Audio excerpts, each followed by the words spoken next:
Hello guys, welcome to another video of stock market friends. Yajur fibres limited का जिस IPO का आज day 3 का सब्सक्रिप्शन ओपन हो रहा है, जानेंगे लाइव सब्सक्रिप्शन जीएमपी कितना चल रहा है, लिस्टिंग कितना मिलेगा, परफॉर्मेंस का सरा 2 डे सब्सक्रिप्शन में और फाइनल डिसीजन क्या है, अप्लाई करना चाहिए या फिर नहीं, इन सभी पॉइंट्स को डिस्कस करेंगे। और ये कोई रिकमेंडेशन वीडियो नहीं, इसलिए जो भी फाइनल डिसीजन होगा अपने रिस्क पर लीजिएगा। चलिए फ्रेंड्स, वीडियो स्टार्ट करते हैं। आईपीओ जो है 7 जनवरी ओपन हुआ था, 9 जनवरी आज क्लोज किया जा रहा है। 14 जनवरी लिस्टिंग डेट रखा गया, 10 रुपीज का फेस वैल्यू 168 टू 174 रुपीज पर शेयर की प्राइस बैंड, 800 शेयर्स के lot size, fresh capital IPO और बुक बिल्ट आईपीओ है जो कि बीएसई एसएमई प्लेटफॉर्म पर लिस्टिंग किया जा रहा है। 120 करोड़ का इशू साइज, 69.2 लाख शेयर्स का इशू किया गया है। Giriraj stock broking market maker. Allotment date 12 जनवरी का, 13 जनवरी रिफंड रिलीज किया जाएगा, शेयर्स डिमैट अकाउंट में क्रेडिट होगा। ऑफर जो दिया गया है क्यूआईबी ओनली 1% का, बिग एचएनआई 18.8, स्मॉल एचएनआई 9.4 और रिटेल में 65.9% का ऑफर दिया गया। मेनली कंपनी जो फंड रेज कर रही है, जो ऑफर दिया गया सब्सक्रिप्शन ऑफर जो दिया गया ओनली रिटेल को मेनली ऑफर दिया गया है।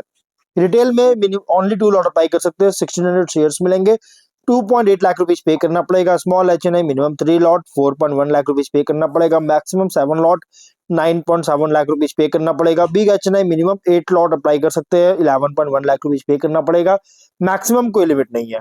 अगर रिटेल में 5 टाइम सब्सक्राइब होता है तो आपको अलॉटमेंट ओनली 1 लॉट किया जाएगा। स्मॉल एचएनआई में 10 टाइम होता है तो आपको अलॉटमेंट ओनली 3 लॉट किया जाएगा। बिग एचएनआई में अगर 15 टाइम सब्सक्राइब होता है तो आपको अलॉटमेंट ओनली 8 लॉट किया जाएगा, इससे ज्यादा आपको अलॉटमेंट नहीं होगा।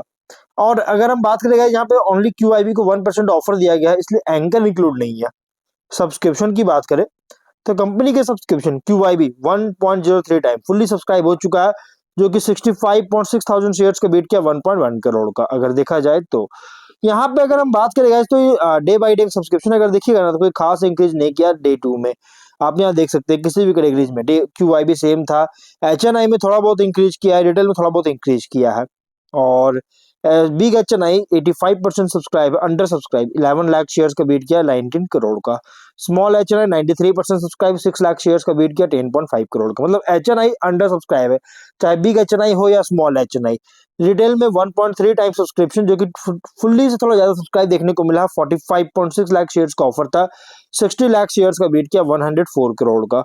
टोटल हुआ 1.18 टाइम सब्सक्रिप्शन, 77.7 लाख शेयर्स का बीट किया 155 करोड़ का। 4129 एप्लीकेशन सबमिट हुआ है। मतलब कंपनी में अगर देखा जाए तो फुल्ली सब्सक्राइब हो चुका है, ओवरऑल अगर देखा जाए फुल्ली सब्सक्राइब हो चुका है। वहीं अगर हम जीएमपी की बात करेंगे तो 0 रुपीज के जीएमपी आ चुका है। मतलब अब जीएमपी या तो फ्लैट डेब्यू करेगा या तो डिस्काउंट लिस्टिंग होगा, क्योंकि जीएमपी 0 रुपीज पे आ चुका है। हाँ, जीएमपी थोड़ा बहुत था, 10 रुपीज का देखने को मिला था कल ओपन जब हुआ था उस दिन। उसके बाद से कल के दिन जीएमपी में 0 रुपीज का आया है और इसके अकॉर्डिंग फ्लैट या तो डिस्काउंट लिस्टिंग कर सकता है। बिजनेस में मैं ज्यादा कुछ बात नहीं करूँ, मैंने ऑलरेडी वीडियो बना रखा है। ये one of the leading player है बास्ट फाइबर कॉटनाइजिंग प्रोडक्ट्स और प्रोसेस में, जो कि ग्लोबल मार्केट में प्रोडक्ट्स के लिए एक प्रेफर्ड सप्लायर टैग जो है एंजॉय कर रही है। फाइनेंशियल अगर देखिएगा तो 25 में 142 करोड़ का रेवेन्यू, 11.7 करोड़ का प्रॉफिट है। और नवंबर मंथ में 70 करोड़ का रेवेन्यू है, 7.1 करोड़ का प्रॉफिट है। यहाँ पे अगर फिनेंशियल देखिएगा तो बॉटम लाइन जो है ना थोड़ा सा सफर करता हुआ देखने को मिला, और यहाँ पे सरप्राइजिंग बूस्ट हुआ 25 में। और ये सिर्फ डाउट ही क्रिएट नहीं कर रहा है बल्कि सिस्टमेटिक कंसर्न रेज कर रहा है। मतलब कि कंपनी तो कह सकते हैं इनकंसिस्टेंसी देखने को मिल रहा है। टॉप लाइन में तो ठीक ठाक ग्रोथ है, बट बॉटम लाइन इनकंसिस्टेंसी देखने को मिल रही है। डेट है 73.6 करोड़ का। ऑब्जेक्टिव क्या है तो कंपनी जो है 4 टन पर डे का एडिशनल प्रोडक्शन कैपेसिटी करना चाह रही है, जिससे इसका इंस्टॉल करेगा थियर में। और ये जो सो dyeing and bleaching processing machinery का साथ में परचेज भी करना चाहता है। 50,000 स्क्वायर फीट के शेड भी सेटअप करना चाहता है एग्जिस्टिंग मैन्युफैक्चरिंग फैसिलिटी में।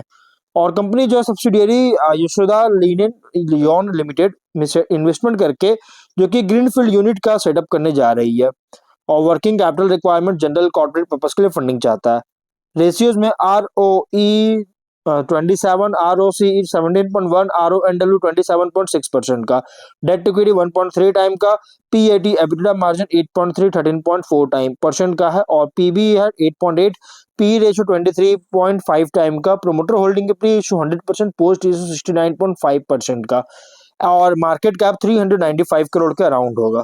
और अगर हम बात करें इस कंपनी के फाइनल डिसीजन, देखिए ये शॉर्ट हमको मालूम चल जाएगा क्या करना चाहिए। इसके अगर हम शॉर्ट एनालिसिस करें कॉम्पिटिटर वैसे तो नहीं है कोई भी अगर देखा जाए तो। और स्ट्रेंथ में अगर देखिएगा तो ये जो टेक्सटाइल और फाइबर सेगमेंट में ऑपरेट होता है, लाइकली फोकस है यॉन्स फाइबर्स एंड इससे रिलेटेड टेक्सटाइल प्रोडक्ट्स के मैन्युफैक्चरिंग सप्लाई में। टेक्सटाइल इंटरमीडिएट्स जो कि फाइबर एसेंशियल इनपुट होता है एप्रल, होम टेक्सटाइल और इंडस्ट्रियल फैब्रिक्स के लिए, जो कि की मार्केट्स में एक स्टेबल डिमांड दे रही है। और इसका स्कोप भी है, क्यों? क्योंकि देखिए डोमेस्टिक टेक्सटाइल मिल्स और एक्सपोर्ट मार्केट दोनों को कैटर करने का स्कोप है अगर प्रोडक्शन क्वालिटी और वॉल्यूम कॉम्पिटिटिव होता है तो। कंपनी पोटेंशियल है इंटीग्रेटेड स्पिनिंग और वेविंग ऑपरेशन के लिए, अगर स्ट्रक्चर्ड में डाउनस्ट्रीम वैल्यू को ऐड करता है फाइबर प्रोडक्शन के अलावे। लेकिन वीकनेस बात करें तो स्केल जो है बहुत ही स्मॉलर है अगर लार्ज एस्टैब्लिश टेक्सटाइल और फाइबर मैन्युफैक्चरर से कंपेयर करें, जो कि नेगोशिएटिंग पावर और स्केल इकोनॉमीज को लिमिट कर सकती है। रॉ मटेरियल कॉस्ट डिपेंडेंसी बहुत ज्यादा है जो कि वोलेटाइल हो सकता है और मार्जिन स्क्वीज कर सकता है अगर हेज या फिर पास डाउन नहीं होता है तो। टेक्सटाइल और फाइबर बिजनेस जो कि कैपिटल और वर्किंग कैपिटल इंटेंसिव पर से रिलेटेड है, जो कि इन्वेंट्री रिसीवेबल और मशीनरी साइकिल्स जो कि कैश फ्लो का पर वेटेज डाल सकता है। ब्रांड विजिबिलिटी और क्लाइंट बेस जो कि लिमिटेड है अगर लार्जर टेक्सटाइल इंटरमीडिएट प्रोड्यूसर से कंपेयर करेंगे। अपॉर्चुनिटीज की बात करेंगे तो वैल्यू एडेड फाइबर्स, स्पेशलाइज्ड यॉन्स और परफॉर्मेंस टेक्सटाइल्स का apparel, medical, industrial and home textile segment में डिमांड ग्रो कर रही है, इससे एक एडवांटेज मिल सकता है। प्लस वैल्यू एडेड प्रोडक्ट्स को जैसे blended fibres, technical textile, sustainable material offer जो कर रहा है रिसाइकल फाइबर्स के लिए, जो कि इसको ऐड करने के लिए पोटेंशियल है। एक्सपोर्ट मार्केट और स्ट्रेटेजिक टाइप्स जो कि गारमेंट मैन्युफैक्चरर्स के साथ कर रही है और इसके एक्सपेंशन भी कर सकता है जिससे ऑर्डर बुक्स को इनहांस कर सके। और बैकवर्ड और फॉरवर्ड इंटीग्रेशन कर रही है जिससे मार्जिन इंप्रूव होगा अगर एग्जीक्यूशन बेहतर होता है तो। थ्रेट की बात करें तो कमोडिटी प्राइस वोलेटिलिटी जिसके कारण मार्जिन कॉम्प्रेस कर सकता है अगर कॉस्ट इंक्रीज जो हो रहा है ये पास डाउन नहीं होता है बायर्स पर तो। इंटेंस कंपटीशन है लार्ज टेक्सटाइल फाइबर प्रोड्यूसर्स और इंपोर्टर्स से जो कि स्केल और प्राइसिंग एडवांटेज जिनके पास है। इकोनॉमिक स्लो डाउन अगर होता है की कंज्यूमर मार्केट में तो एंड प्रोडक्ट्स के लिए डिमांड को रिड्यूस कर सकता है जिससे अपस्ट्रीम फाइबर डिमांड को अफेक्ट कर रही है।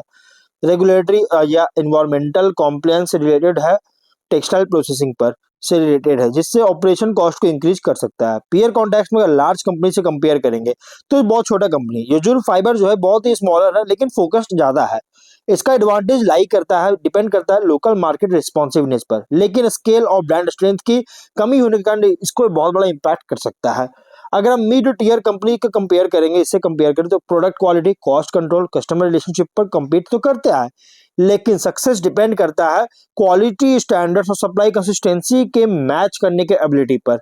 अगर नहीं करता है तो बहुत बड़ा इंपैक्ट कर सकता है। इन्वेस्टर की लाइफ पे जो है ना ये टेक्सटाइल इनपुट प्ले है जो कि ब्रॉडर एपल और टेक्सटाइल इंडस्ट्री साइकिल से मतलब कि टाइड है, लेकिन अपसाइड एग्जिस्ट तभी करेगा जब एंड मार्केट ग्रोथ में डिमांड होगा और कॉम्पिटिटिव और कमोडिटी रिस्क जो कि लेकिन बहुत ज्यादा चैलेंजेस फेस करना पड़ सकता है। मतलब थोड़ा सा रिस्की आईपीओ है। आईपीओ जो है रिस्की आईपीओ जीएमपी ₹0 का, विच मींस कंपनी फ्लैट या तो डिस्काउंट लिस्टिंग करेगा और ये जो है ना प्राइस बैंड बहुत ही ज्यादा प्राइसी आईपीओ भी रखा गया है, तो आप इसको लॉन्ग टर्म विजन से कंसिडर कर सकते हैं, अदरवाइज आप इसको इग्नोर कर सकते हैं। बट फाइनल डिसीजन जो भी लीजिएगा अपने रिस्क पर लीजिएगा। ये कोई रिकमेंडेशन वीडियो नहीं, तो मिलता है नेक्स्ट वीडियो में। Till then bye bye.